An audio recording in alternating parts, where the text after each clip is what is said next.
चलिए अब हम स्टार्ट करने जा रहे हैं लॉ ऑफ वेरिएबल प्रपोर्शन के बाद। प्लीज बच्चों से बहुत ध्यान से देखना और इस कॉन्सेप्ट को एग्जाम टाइम पे 101% रिवाइज करना। 6 नंबर का क्वेश्चन श्योर शॉट इसके ऊपर आपसे पूछा जाएगा एग्जाम के अंदर। आइए स्टार्ट करते हैं। Law of variable proportion.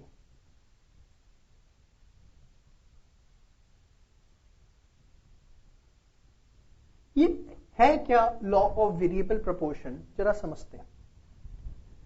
Variable word जो यहां लिखा हुआ है ना, वेरिएबल से मतलब है वेरिएबल फैक्टर्स ऑफ प्रोडक्शन। मैंने आपको बताया था शॉर्ट फॉर्म का जमाना है, कोई भी चीज पूरे नाम से तो बुलाई नहीं जाती। वेरिएबल का मतलब क्या है? Variable factors of production. Proportion that is proportionate change in output। क्या है ये सर? देखो बड़े सरल अक्षरों में समझाता हूं, बड़ी प्रैक्टिकल लॉ है। बड़े से बड़े बिजनेसेस के अंदर, चाहे वो मुकेश अंबानी जी कर रहे हैं, चाहे वो रतन टाटा कर रहे हैं, कोई भी बिजनेस कर रहा है तो ये लॉ वहां पर अप्लाई होती है। अच्छा सर, हाँ जी, बात मान लो मेरी, अच्छे से सुन लेना, बड़ा मजा आएगा इस लॉ को सुन के। सर मैं तो पढ़ाई में मजा नहीं आता। हाँ मुझे पता है, नहीं कम, सुन लो ध्यान से। चलो अब लॉ ऑफ वेरिएबल प्रपोर्शन क्या कहती है? देखो आपको ये तो पता है कि जैसे जैसे आप फैक्ट्री साइट पर लेबर्स बढ़ाते जाओगे वैसे वैसे प्रोडक्शन भी बढ़ता जाएगा। एक लेबर लगा रखी है तो से आपने 10 यूनिट्स का प्रोडक्शन हो रहा है। 2 लेबर लगाई तो और प्रोडक्शन बढ़ जाएगा। 3 लेबर लगाई तो प्रोडक्शन और बढ़ जाएगा। 4 लगाई तो प्रोडक्शन और बढ़ जाएगा। तो जैसे जैसे आप लेबर्स बढ़ाते जाते हो वैसे वैसे आपके प्रोडक्शन का स्केल भी बढ़ता जाता है। बट उसका एक नेचर होता है, एक क्राइटेरिया होता है कि वो किस तरीके से बढ़ेगा। ऐसा नहीं है कि अगर आपने एक लेबर पे 10 यूनिट बना रहे हो तो 2 लेबर पे वो 20 ही होगा। It may be more than that, it may be 20 as well.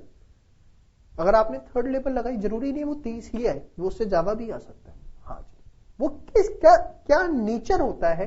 अगर हम वेरिएबल फैक्टर्स के अंदर चेंज कर रहे हैं तो उसकी वजह से प्रोडक्शन पे इफेक्ट पड़ता है, पर जो प्रोडक्शन पे इफेक्ट पड़ता है उसका नेचर क्या होता है, that we are going to discuss. आइए एक छोटे से एग्जांपल से मैं आपको सारी चीजें समझाता हूं। सबसे पहले मैं आपको बता दूं, ये लॉ हमारी सिर्फ और सिर्फ शॉर्ट रन में अप्लाई होती है। When some factors are fixed and some factors of production are variable. ये लॉ कब अप्लाई होती है? हमारी शॉर्ट रन में। When some factors of production are fixed and some are variable. ये बात आपको याद है, शॉर्ट रन के अंदर हमने यही पढ़ा था।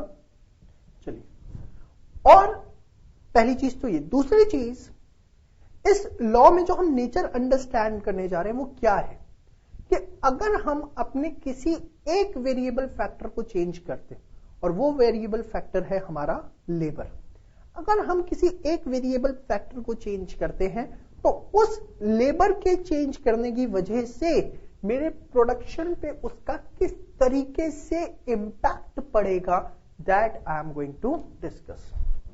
Producer can change only one variable factor, that is labor, to change the level of production। Production के लेवल को चेंज करने के लिए वो सिर्फ और सिर्फ अपने एक वेरिएबल फैक्टर को चेंज करेगा, और जिसका नाम क्या है? लेबर। ये दो एक बड़ी फंडामेंटल एजम्पशंस आप कह सकते हो कि लॉ अप्लाई होगी शॉर्ट रन में। क्योंकि देखो एजम्पशन भी क्या, अगर आप इसकी कॉमन अंडरस्टैंडिंग लो, मैं देख रहा हूं कि लेबर के चेंज करने से प्रोडक्शन बिहेवियर क्या होगा। लेबर में चेंज आ रहा है, इनपुट में चेंज आ रहा है, तो as a consequence of that मेरे प्रोडक्शन के अंदर किस तरीके के चेंजेस आएंगे। मतलब I am talking about the production period. और मैं अगर प्रोडक्शन पीरियड की बात करता हूं तो आपको पता है वो क्या कहलाता है, शॉर्ट टर्म। तो आप एजम्पशन की तरह ना देख के से आप लॉजिकली देखो तो ज्यादा अच्छा रहेगा, जिसमें कुछ फैक्टर्स फिक्स्ड होते हैं और कुछ वेरिएबल। और क्योंकि मेरी सारी स्टडी लेबर फोकस्ड है कि मुझे इस लॉ के अंदर यही सीखना है कि लेबर में चेंज आने की वजह से प्रोडक्शन में किस तरीके से चेंज आता है, इसलिए मैंने बोला producer can change only one variable factor that is labour to change the level of production. आइए अब डिस्कस कर दें। एक बड़ी ही सिंपल सी स्टोरी से मैं आपको ये पूरा लॉ समझाऊंगा, बड़े ध्यान से देखना। सपोज हमने एक शर्ट मैन्युफैक्चरिंग की छोटी सी फैक्ट्री स्टार्ट करी, शर्ट मैन्युफैक्चरिंग की, जिसमें हमने 3 मशीन्स लगाई, 3 मशीनरीज हमने लगाई। फर्स्ट स्टिचिंग, पहली मशीन जो स्टिचिंग करेगी, सेकंड जो कटिंग करेगी, और तीसरी प्रेस करने के लिए एक आयरन परचेज कर लिया हमने। ठीक है, 3 मशीन हमने इसके अंदर लगाई, स्टिचिंग के लिए, कटिंग के लिए, एज वेल एज प्रेसिंग के लिए। ठीक है जी, हमने 3 मशीन इसके अंदर लगाई।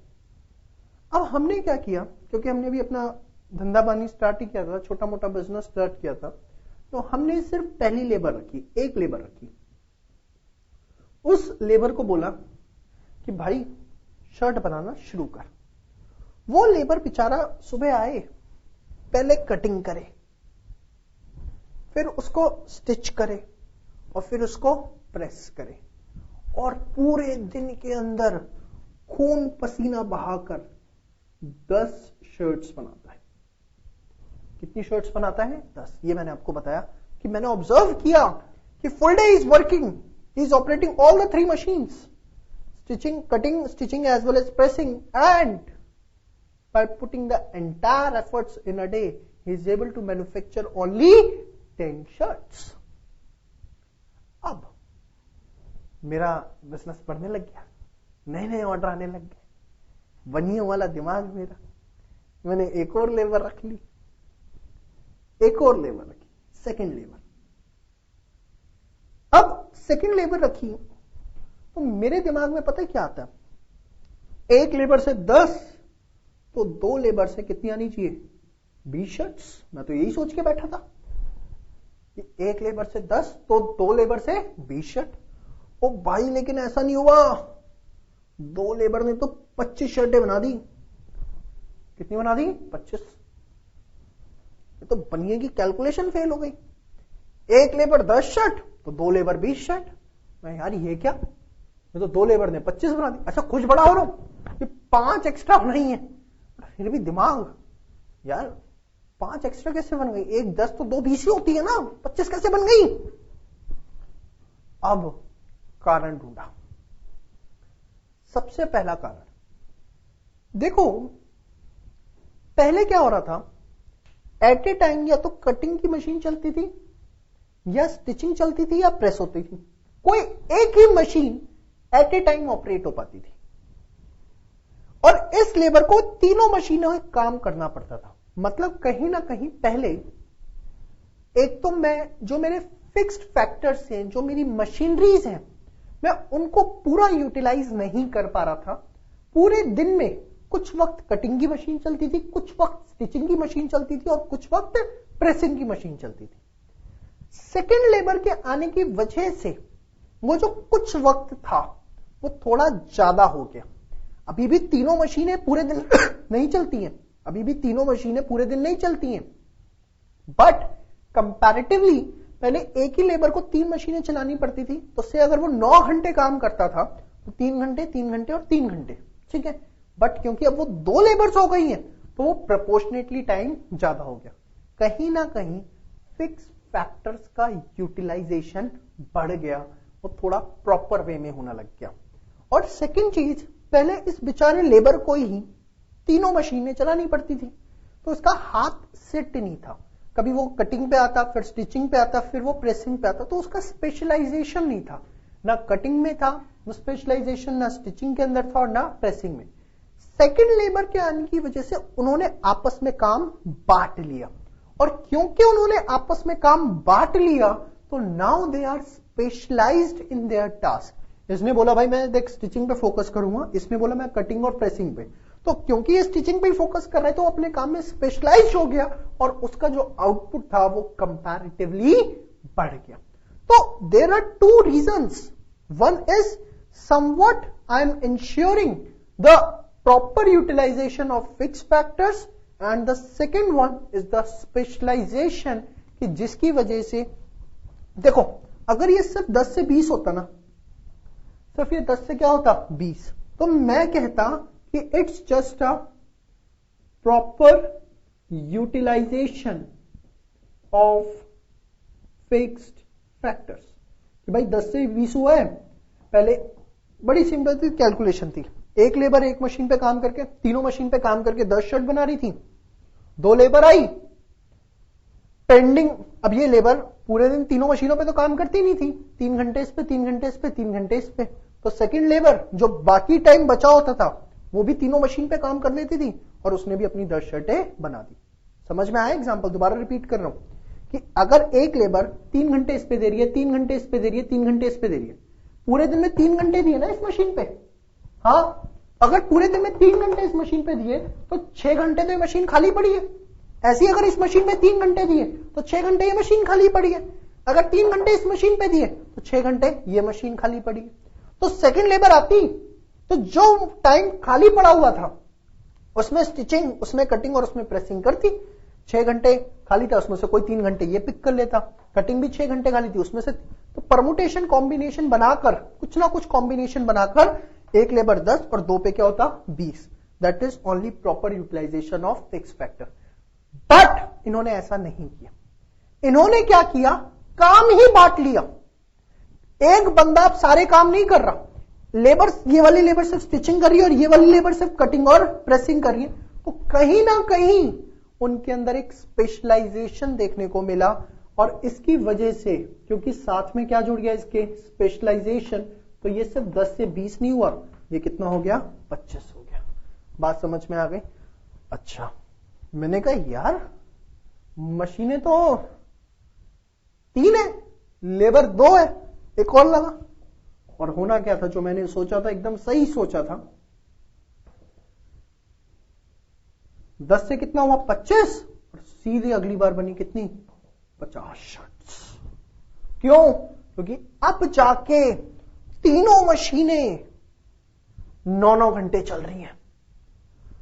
एक लेबर सिर्फ स्टिचिंग धड़ा, एक सिर्फ cutting cut cut cut cut cut cut, और तीसरी लेबर सिर्फ प्रेस कर रही है। Now my all the fixed factors are fully utilized, they are properly utilized, as well as all the labors are specialized. The first is in stitching, the second is in cutting, and the third one is in pressing. और मुझे उसका fact देखने को भी मिला, पहले एक ही labour तीनों मशीन ऑपरेट कर रही थी, सिर्फ 10 शर्टें। दूसरी लेबर के आने से कहीं ना कहीं कुछ काम बटा था, सारा नहीं बट पाया था 25, और तीसरे आने से तो एकदम ही बस बल्ले बल्ले हो गई, 10 शर्टें, 25 शर्टें और कितनी 50 शर्टें। अब बचपन में सुना है ना, लालच बुरी बला, बस वहीं फंस गया ये बनिया। कैसे? चौथी लेबर भी रख ली। मैंने कहा हर बार कुछ ज्यादा ही मिलता है, क्या पता इस बार भी कुछ हो जाए। चौथी लेबर से जब मैंने चेक किया तो आउटपुट आया, बड़ा तो सही, बट वो हुआ सिर्फ 60 यूनिट्स। यार मैंने कहा ऐसा क्यों? एक पे 10, 2 पे 25, तीसरे पे 50, चौथे पे 60 क्यों? पहले तो ये बताओ, क्या चौथी लेबर पे काम करने के लिए कोई एक्स्ट्रा मशीन है? नहीं है। फिर अरे एक्चुअली चौथी लेबर को मैंने क्या इंस्ट्रक्शन दी, इन 3 लेबर्स को बोला जो लंच ब्रेक लेते हो ना, आराम आराम से एक एक करके लोगे, तीनों इकट्ठे नहीं जाओगे। जब लेबर 1 लंच पे जाती है तो चौथे को उसकी जगह लगा देता हूं ताकि वो टाइम भी यूटिलाइज हो जाए। बनियों वाला दिमाग है ना, क्या करूं। दूसरी जब छुट्टी ब्रेक पे जाती है लंच पे तो लगा देता हूं उसकी जगह, तब पहली आ जाती है। फिर दूसरी लंच करके आती है, तीसरी को लंच पे भेजता हूं, और जब ये तीसरी लेबर लंच पे गई तो उसकी जगह फिर पहुंच गई चौथी लेबर। तो चौथी लेबर जो है ये स्पेशलाइज्ड नहीं हो पाती। अच्छा, इसको छोटे मोटे काम दे दिए कि भैया एक काम करा कर, ये 3 लेबर जब आती है ना सुबह, उससे पहले जरा एकदम सफाई वफाई मशीनें चालू रखा कर एकदम सारा, ताकि ये बिल्कुल भी टाइम वेस्ट ना करे। आउटपुट तो बढ़ा, लेकिन एक प्रॉब्लम क्या है, होता क्या था, जब ये 3 लेबर्स ब्रेक पे जाती थी तो ये मशीनें भी कहीं ना कहीं ब्रेक पर हो जाती थी, मतलब मशीन ऑपरेट्स नहीं होती थी। आपको ही पता है कोई भी मशीन जब चलती है तो हीट क्रिएट करती है। मशीन को भी एक रेगुलर इंटरवल पे रेस्ट चाहिए। आप 24 आवर्स के बेसिस पे मशीन ऑपरेट नहीं कर सकते, एक रेगुलर इंटरवल पे आपको उसे रेस्ट देना पड़ता है। जब ये लेबर रेस्ट पे जाती थी तो मशीन भी रेस्ट पे होती थी, बट वो आपने जो मशीन का रेस्ट इंटरवल था वो क्या कर दिया, खत्म कर दिया अपने आउटपुट को बढ़ाने के चक्कर में। मतलब now you are putting pressure on fixed factors, you are over utilising your fixed factors. अब ये छुट्टी पे चले जाते हैं, उसके बाद भी चौथे लेबर को बोलते थोड़ा एक्स्ट्रा काम कर। मतलब आप हर कॉम्बिनेशन बनाने की कोशिश कर रहे हो कि किसी तरीके से चौथे लेबर का फालतू यूटिलाइजेशन हो जाए। ठीक है, चौथी लेबर प्रोडक्शन करके देगी, बट वो कहीं ना कहीं आपके फिक्स्ड फैक्टर्स का एक ओवर यूटिलाइजेशन शुरू हो जाएगा। प्रोडक्शन तो बढ़ेगा, बट जो आपकी एक्सपेक्टेशंस है कि उसी रेट से बढ़ता रहे, उतने स्पीड से नहीं बढ़ेगा। तो हुआ क्या, ये जैसे ही आपने चौथी लेबर रखी, यहां तक आपके फिक्स फैक्टर प्रॉपर्ली यूटिलाइज हो चुके थे, चौथी लेबर रखते के साथ ही आपने एक फिक्स फैक्टर्स पे बर्डन डाल दिया। Now there is a over utilisation of fixed factors. हम अपने फिक्स फैक्टर्स का जो है वो क्या कर रहे हैं, ओवर यूटिलाइजेशन कर रहे हैं। इसके बाद मैंने कहा छोड़ना, आउटपुट तो बढ़ ही रहा है, एक और लेबर लगा दी 5वीं लेबर भी। ले भाई 5वीं लेबर लगाई और सर पकड़ के बैठ गया, हे भगवान ऐसा क्या हुआ सर। भाई 5वीं लेबर लगाते ही आउटपुट आ गया 55 यूनिट, बढ़ने की बजाय उल्टा कम हो गया, हार्ड फेल। ऐसा क्यों, कारण बताता हूं। मैंने ऑब्जर्व किया यार ऐसा क्यों हो रहा है, वाई सो। पहले 3 लेबर 3 मशीनें काम करते रहते थे, चौथी लेबर हेल्प करती थी। 5वीं के आने से ना ये दोनों आपस में बातें करते रहते। ये 3 लेबर भी कहीं ना कहीं डिस्ट्रैक्ट होना शुरू हो गई। ये छुट्टी मार लेते जब मर्जी, क्या सोच के कि मैं नहीं जाऊंगा तो चौथे या 5वें में से काम हो जाएगा। और होता क्या, ले दे के काम ही नहीं होता। ये दोनों काम कर रहे हैं, सॉरी ये तीनों काम कर रहे हैं, ये दोनों बातें कर रहे हैं, इन तीनों की एफिशिएंसी लो हो रही है। तो ओवरऑल व्हाट आई ऑब्जर्व्ड कि 4 लेबर 3 मशीनों के साथ सफिशिएंट थी। मैंने जहां 5वीं लेबर लगा दी, मैंने जो एक परफेक्ट रेशियो था फिक्स्ड फैक्टर्स और वेरिएबल फैक्टर्स के बीच में, ये 3 मशीनों के ऊपर 4 लेबर, वो मैंने तोड़ दिया, ब्रेकडाउन कर दिया। और उसके ब्रेकडाउन की वजह से मेरा आउटपुट बढ़ा नहीं, मेरा आउटपुट उल्टा कम होना शुरू हो गया। मतलब यहां पर क्या हुआ, breakdown of optimum combination between variable factors and fix factors.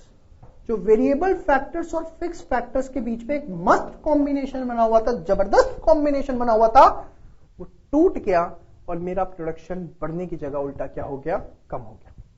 तो सबसे पहले आपको होपफुली स्टोरी मेरी पूरी समझ में आ रही होगी क्या है। आप सिर्फ अपनी अंडरस्टैंडिंग के लिए इस स्टोरी को एक जगह नोट कर लो। ये एग्जाम के लिए नहीं है, सिर्फ अपनी अंडरस्टैंडिंग के लिए इस स्टोरी को नोट करो।